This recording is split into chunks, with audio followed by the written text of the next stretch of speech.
Good morning, dear friends. Myself, Dr. Vikrant Sudhakar Padekar. I am working as assistant professor in Gokhale Education Society's Arts, Commerce and Science College, Jawahar, Palghar. Welcome in the series of agrochemicals. This is the second lecture we are doing on the agrochemicals. In the earlier part, we have seen that agrochemicals are the chemicals used in the agriculture in order to protect the crop from losses from pest, weeds, and etc. The major role of these agrochemicals is to enhance the crop productivity. In India, we know that agrochemical is one of the biggest chemical industry. Still, there is a very large scope in order to increase the domestic consumption of these chemicals because we are still having some of the major challenges. If we see in the 21st century, we are having the decreasing farmland. The farmland is day by day is decreasing because of the in the process of urbanization, and due to this, we are having a very important challenge to improve the productivity. So, in order to cope up with these particular situations, we must think of educating the farmers about the agrochemicals and their uses in the farming. Still, we know that the per capita consumption, if we see, of the agrochemicals is very less as compared to the other countries. So, we must educate or we must give the awareness to our farmers so that this particular usage may increased. In the last series, we have seen the classification of agrochemicals, or in general, we can say what are the different crop protecting chemicals are which are being used in the agrochemicals. There are major only five classes are there. So first is insecticides. As we know that insecticides are used to kill or repel the insects, so they are used again the insecticides. Then what are the major examples of insecticides? DDT, BSC, these are the chlorinated product being are the one of the very important examples of insecticides. Then the next class fungicides which deals with funguses. It kills or protect the crop from fungus attack. Then if we try to revise the examples, the major fungicides are being are Captan or Captofol or Mefenoxam are the examples of fungicides. Then next class, that is third class, herbicides is the one which deals with the weeds, that is unwanted plants which are being grown with the main crop. Then examples are basically phenoxy derivatives and propanil. As we know that in case of the rice fields, we use the propanil as the very good herbicides. Then pesticides. It deals with the repelling or protecting crop from the pest. So major examples are boric acid, which we use many times in the traditional methods, or malathion is the one of the very important examples of pesticide. Then rodenticides, which deals with the mammalian family. It kills the animals, the rat or any other. The examples are crimidine and pinadone. So basically these are the main five classes. Rather we can say this is a classification of agrochemicals we need to remember. In the next part we are going to see some different chemicals which are also being used in order to plant growth. These are called as a plant growth regulators. So let us see what are these plant growth regulators.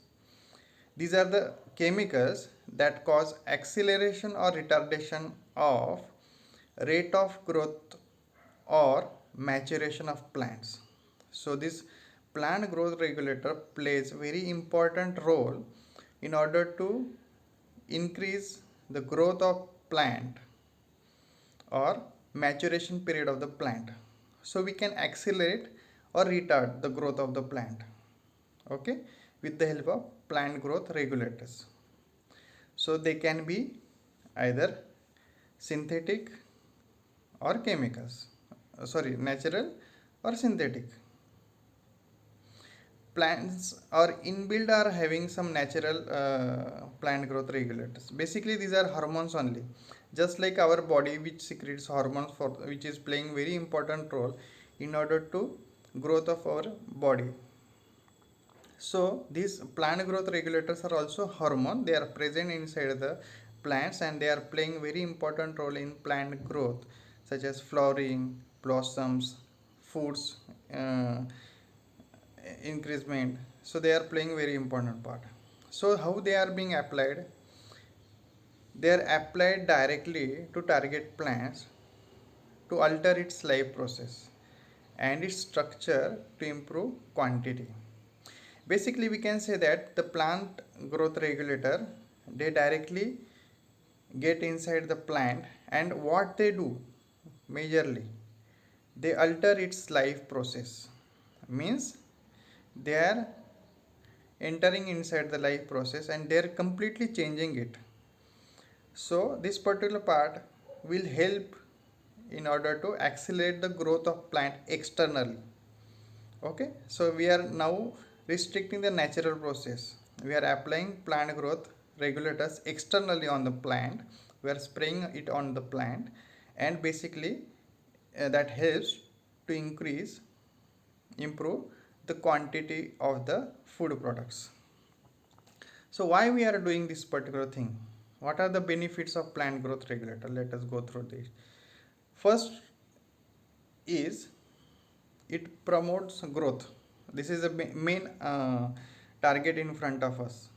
Plant growth will increase and ultimately it will help to increase the crop yield. The crop yield is going to be increased. Next it promote the bud formation. Once the buds formation increase, the quantity of the food which is present on the plant which also been increased, so it will directly help in the yield. Then it improves the quality. The food quality get automatically increased as there are no other factors which are being affecting on this plant. So ultimately what will happen, the quality of the food will get increased. That is also related with the yield. Apart from that, it also improves the crop resistance ability to disease. So once you apply the plant growth regulator, definitely it will improve the resistance power of the plant and ultimately it will be disease free. So unless there are no disease on the plant, so there are very less chances of losses. So these are the basic aims of plant growth regulator. Then it also promote the growth of roots growth is increased, so ultimately it will help on the acceleration of rate of growth of plant. Then next it does is fruit storage period.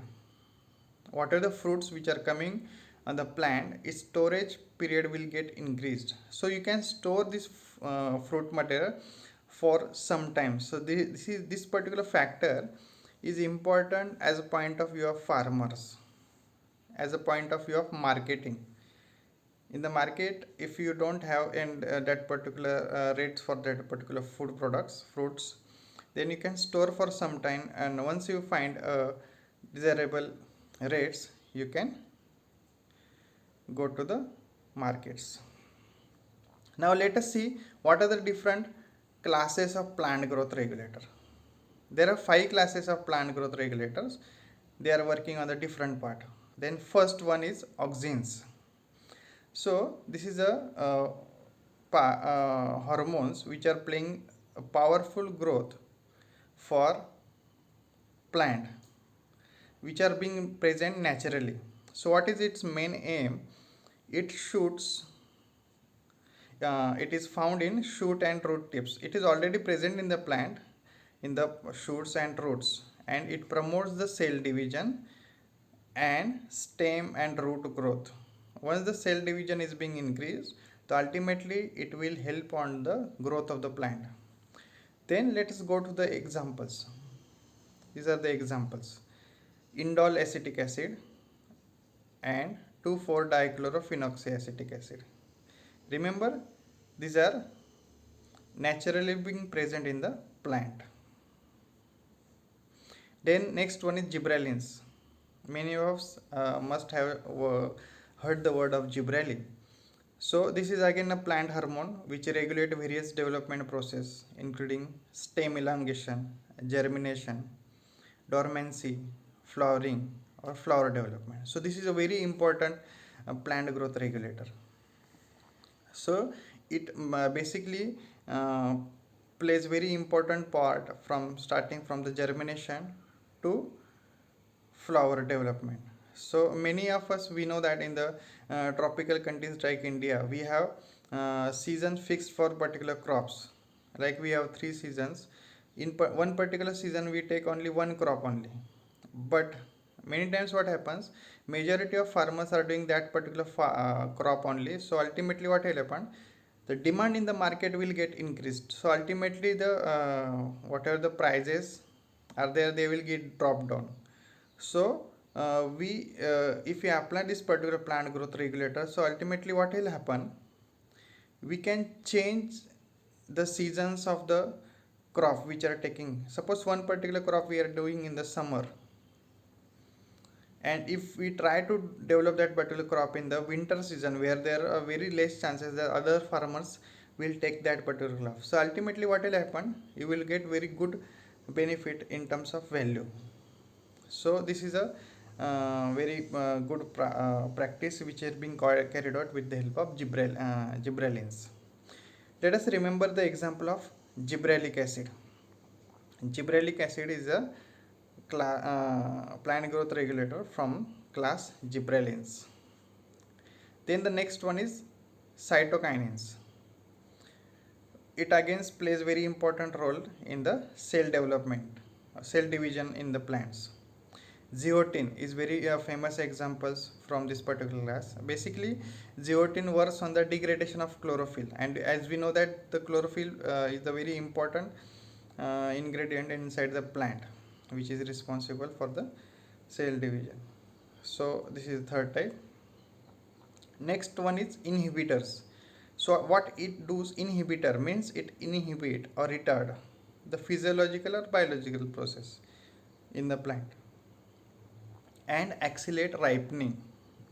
So basically whatever happened, the whenever the foods are coming on the plant, so ripening process get accelerate with the help of using inhibitors.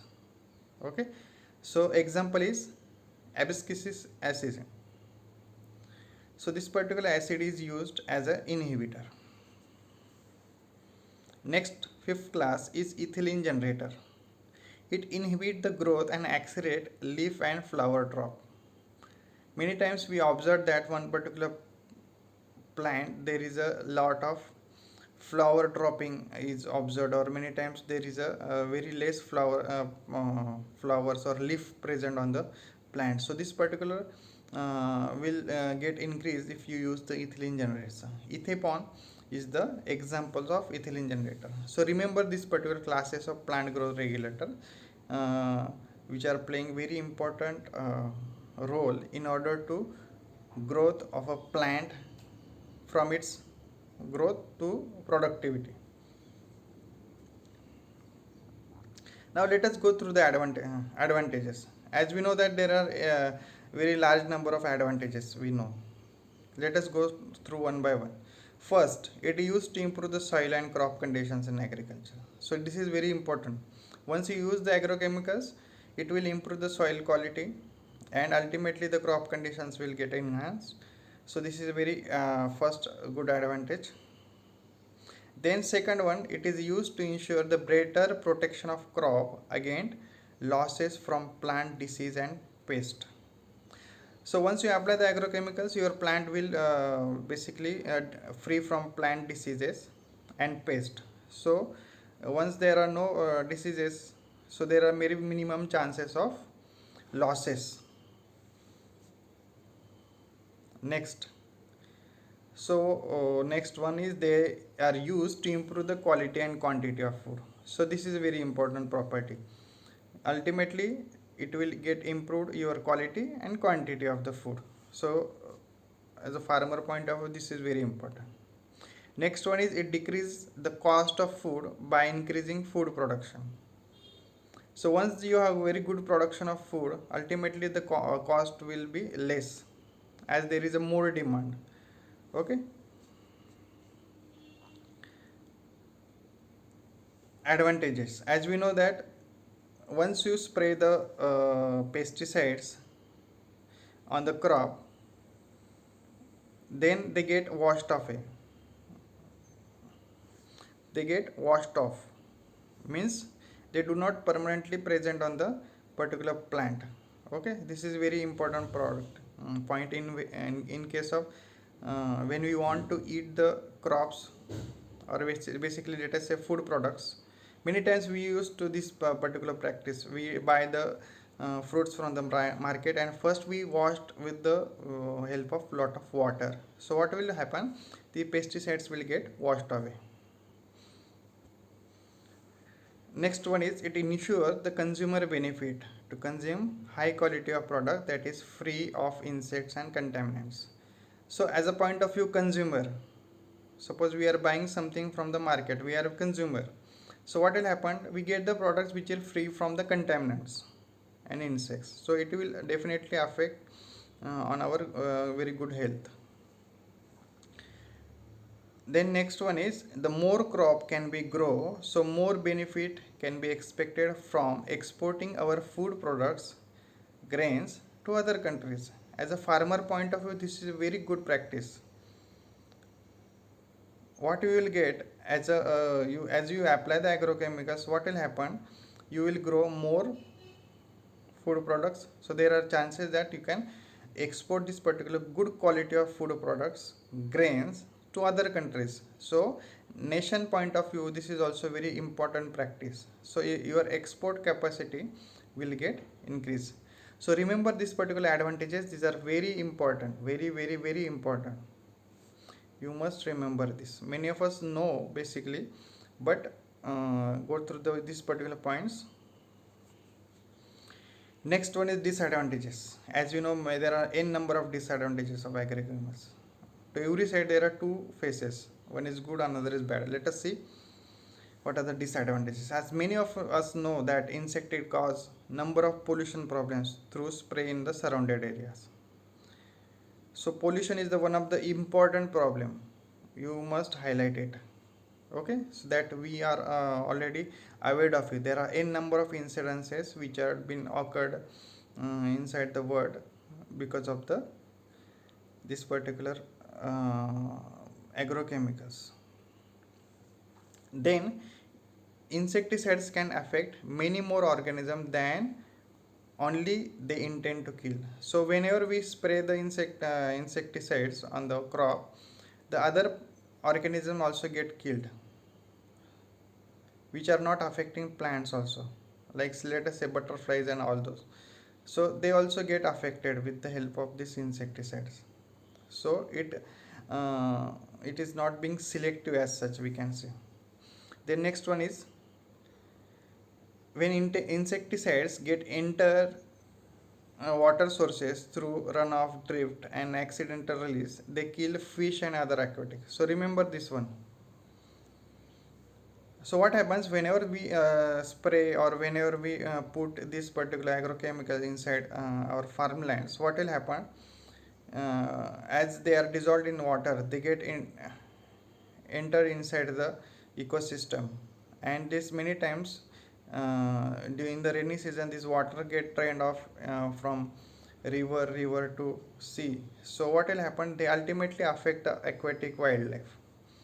So this is a very important problem, and they might kill the aquatic wildlife also. This is to be also remembered. Some insecticide remains in the bodies of animal that eat them and travel up to food chain. So this is a very important drawbacks of agrochemicals.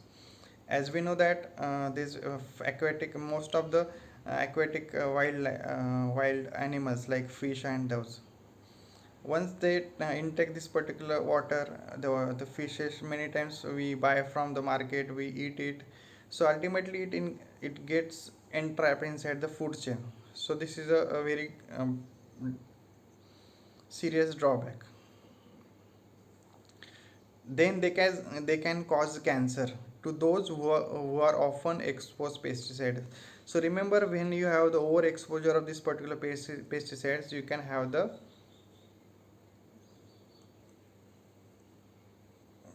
the cancer from that particular. So remember that overexposure is also not very good.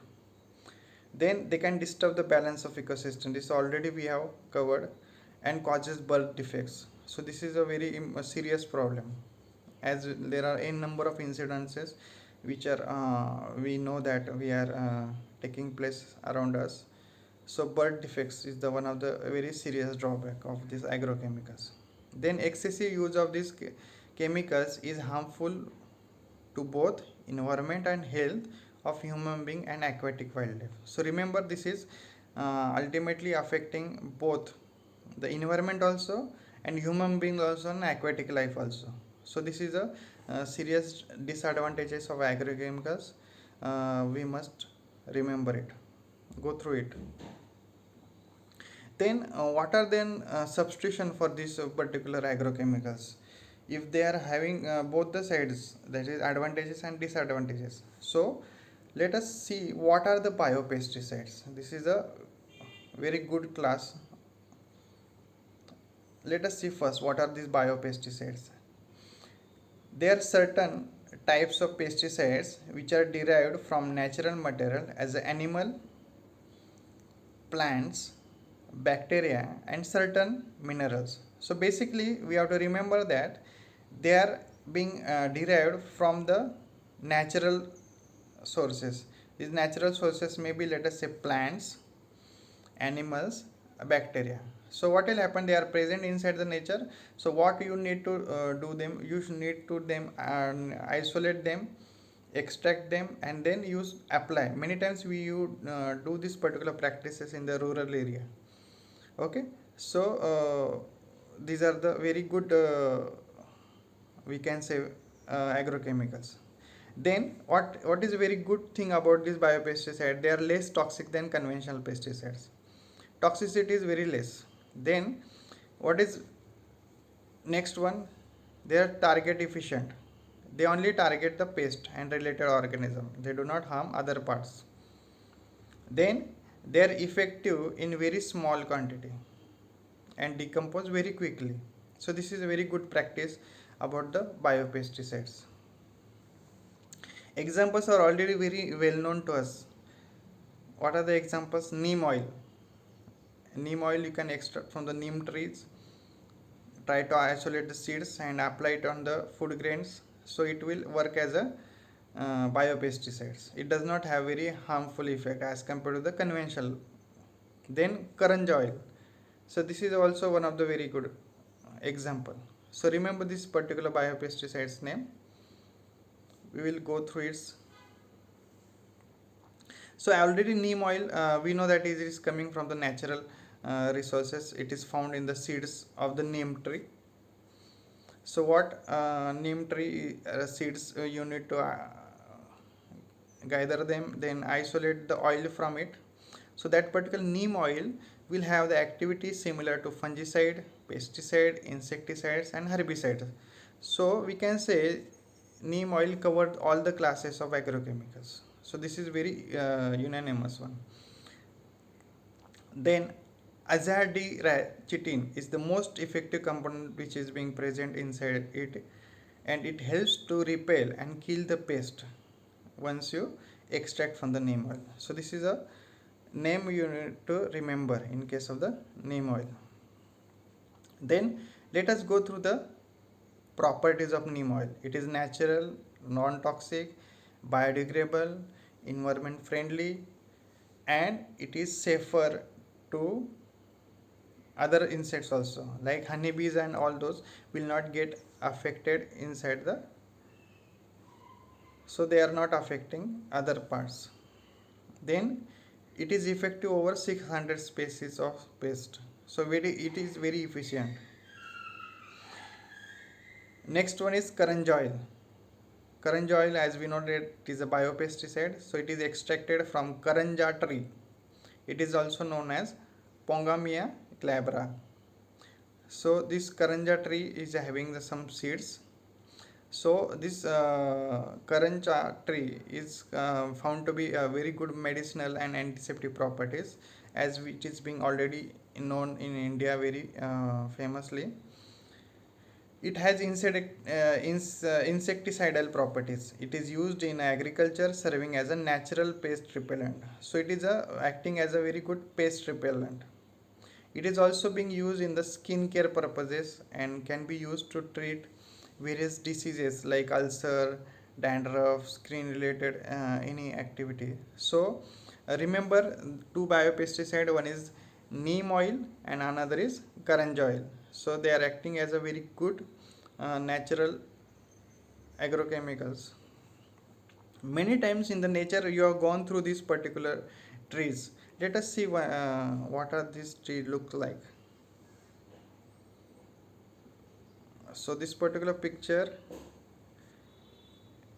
as many of us know, that is a neem tree which is having seeds. This particular seeds uh, which are being extracted, and once you extract this particular seeds, dry it, extract it, you will get the neem oil, and just try to apply it on the food grains and food products. Then next one is this one is Keranja tree. It is also having some seeds, so you need to isolate it, get it converted into oil, and you can apply it, so it can act as a very good biopesticide. So this is about the plant growth regulator and biopesticides what we have seen.